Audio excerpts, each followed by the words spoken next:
Yeah, I was shocked, I was startled. I thought at first I'd be in the wrong changing room because that's definitely a man's voice who's speaking. And the voice comes again, are you not getting changed yet? And all I can think about is there's a man in the changing room. It's a locked door, what's going on?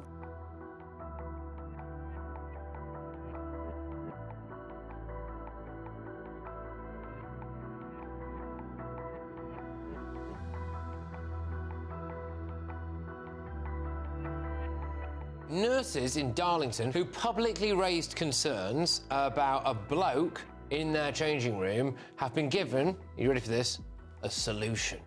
After going public, they were offered a so-called locker room, a former office with just a chair and a hook on the door, but the nurses say it's not sufficient. We are nurses who love our job and our patients and only want to be afforded the dignity of getting dressed and undressed for work without a man present. There's no support.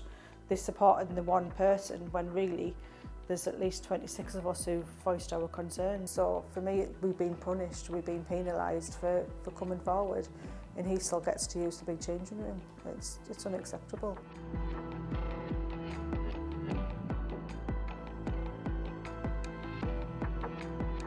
He put one hand on my hair and the other hand on my leg and just pulled me towards him. And then I cried and he knew I was crying. The tears were streaming down my face and he just continued, and it was that look on his face, and that's the look on the face that Rose had.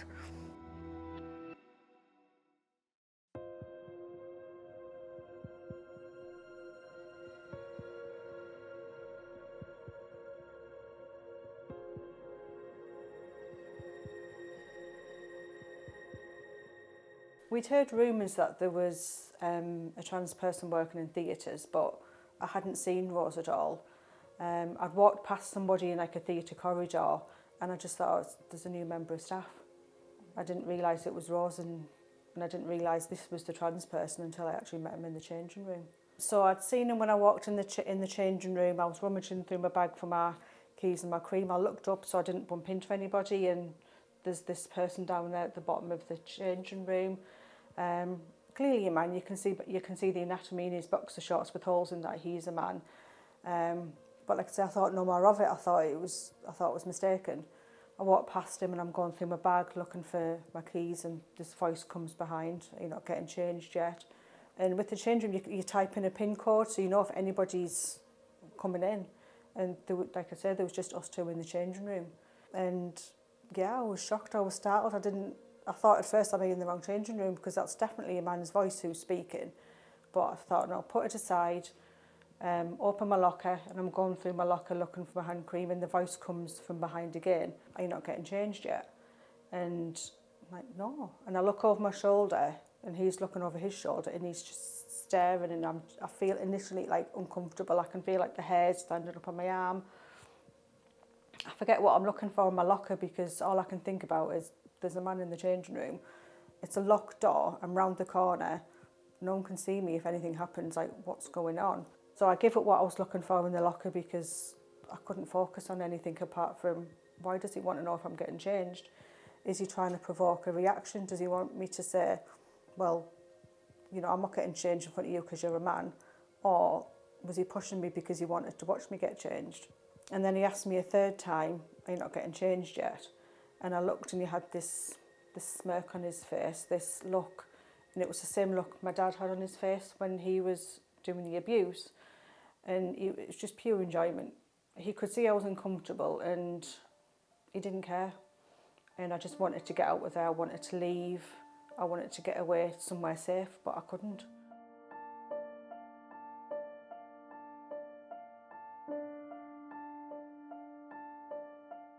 It started when I was 6.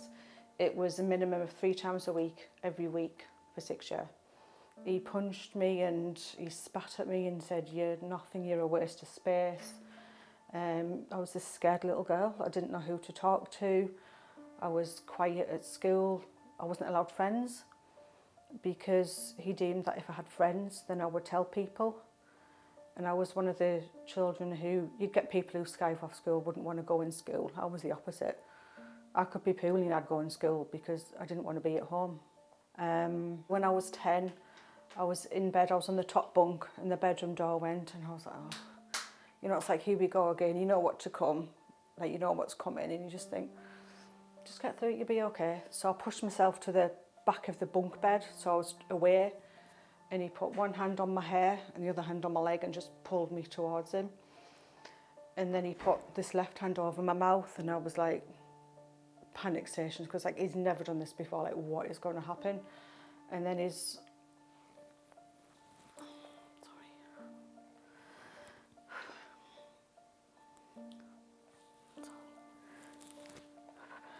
I cried, and he knew I was crying. The tears were streaming down my face, and he just continued. And it was that look on his face, and that's the look on the look on the face that Rose had.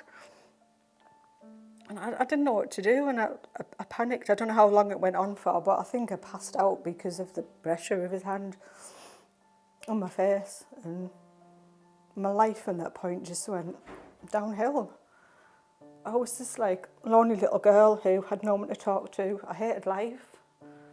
And then I was about 12, and I was watching TV, and he walked in the bedroom and he came straight towards me. I screamed and I shouted and I begged him to stop, and I was like, you know, Daddy, don't do this, you shouldn't be doing this. This is like, I remember saying, this is what Mummy's for, like, don't do it, please. And I just kicked him so hard between the legs that he jumped back and hit his head off the top bunk, and he stopped. And after that I would self-harm.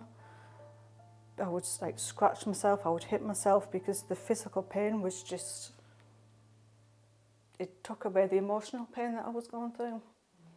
And I just didn't, it's hard to cope. And then here I am as an adult, and I'm in a changing room with a man pestering me to get changed, and it just took me back there.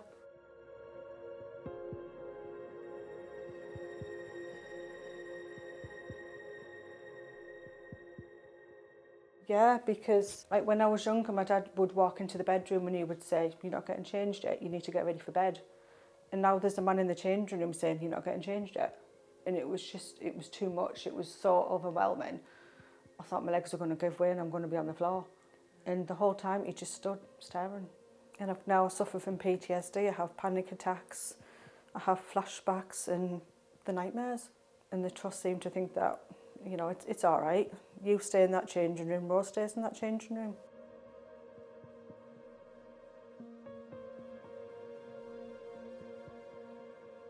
I was diagnosed 6 years ago with stage 4 endometriosis, so it was all over my bowels. And then January last year I spoke to my consultant, I think it was like mid-July. He got me a date and he said it's going to be part robotic. And I said, well, Rose works in the robotic theatre. You know, what's the likelihood that he's going to be in that day? So I spoke to the theatre manager, and she said, well, yeah, Rose works in the robotic theatre, so Rose will be there.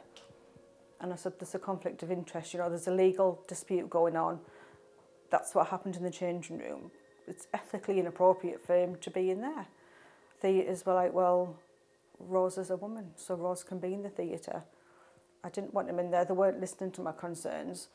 They even contacted my consultant and said, you know, does she really need to have the surgery here? What do we need to do to have her get the surgery elsewhere?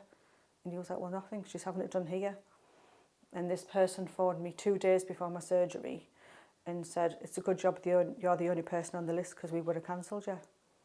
And that's the punishment I get for speaking out about what happened. That's how low they're willing to go and how far they're willing to go to put Rose's rights above mine.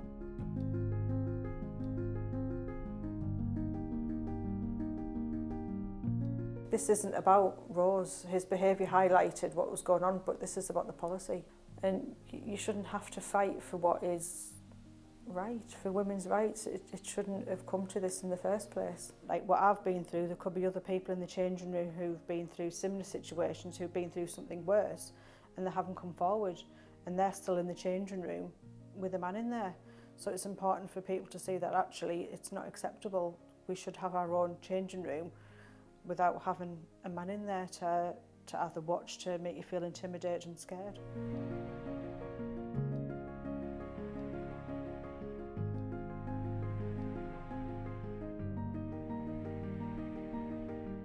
It makes us feel fantastic. It's not the people who you want to listen.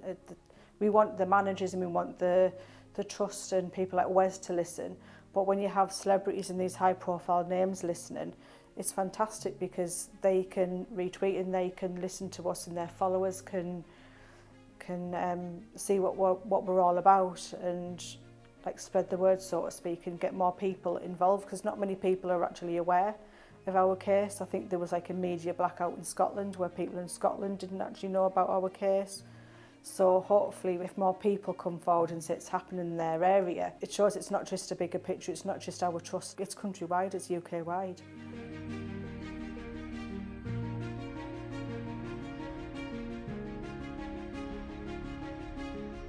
The unanimous decision of this court is that the terms woman and sex in the Equality Act 2010 refer to a biological woman and biological sex.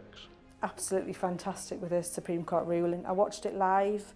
I didn't think it would go that way because I thought like this trans ideology is built in like so deep. Is it actually are people going to see sense?